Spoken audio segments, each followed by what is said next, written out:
Welcome to another Virtual Console review. After playing Castlevania, it is the only logical step to look at Castlevania 3. I won't talk about the second game in the series because, quite honestly, I've never played it. It's mainly the negative things I've heard about it in other reviewers, but maybe I will play it one day because, I might enjoy it, but I don't know, so I'm just going to talk about the third one. The third one is a prequel to the first game, so you don't play as Simon, you play as his ancestor Trevor. I don't know why, but I find that name really funny. I mean, no offence if your name is Trevor, but it just doesn't sound very vampire huntery. But then again, Simon doesn't when you come to think of it. The gameplay in this game is very similar to the first one, but that doesn't mean it's a very similar game. There are two huge differences that set this one apart. Firstly, there are other playable characters you can unlock with different abilities. They are Grant, who tells you he's very fast, but it's not his speed that makes him useful, it's his jumping. Unlike Simon and Trevor, you can control him in mid-air, which really helps you through the platforming sections. He can also stick to walls and ceilings too, so he's pretty cool.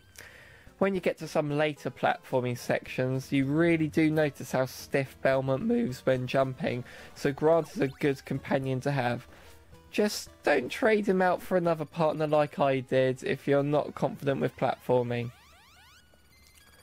You also get Cypher, or Cipher, however that's pronounced, who can use magic spells, and Alucard, who can turn into a bat. Being Dracula's son, that makes sense.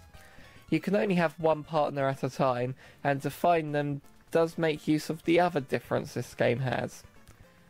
There are branching paths in this game, so the length of the game is up to you really.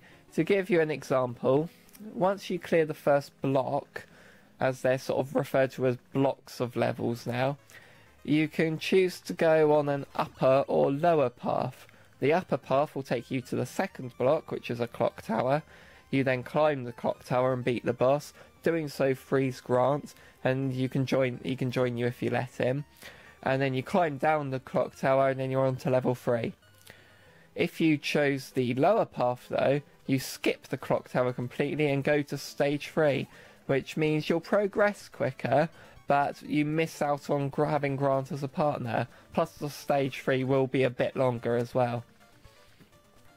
This system of branching levels really adds to the replayability, and it will make you want multiple playthroughs so you can see everything and work out what the best routes are for you. Graphically and musically, the game is very similar to the first, all good in my opinion, and the weapons all work in the same way as I mentioned in my first review. Upgrading your whip early on, using hearts as ammo and so forth. The enemies seem familiar. You can have a boss battle at the end of each block as well, and you can tell from the first boss that they have upped their game a little.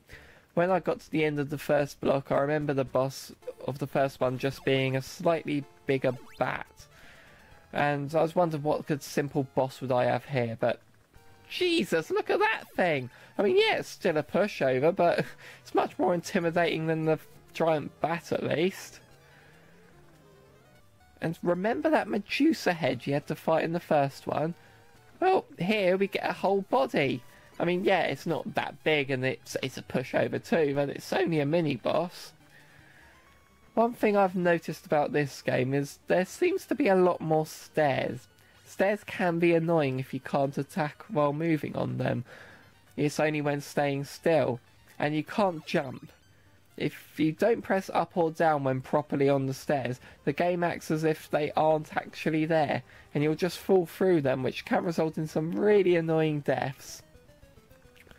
Other new elements involve a few tilting platforms to shake things up a bit, and also a section where the screen keeps moving up and you have to stop the screen's bottom from reaching you. But don't go up too quickly. Bad guys have been strategically placed to appear where you're likely to be standing. Overall, this game is fantastic.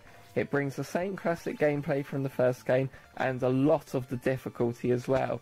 but it isn't just a rehash, because it adds enough to deliver a completely new experience and creates replayability a lot more effectively through the branching paths of new characters. This game gets a strong recommendation from me.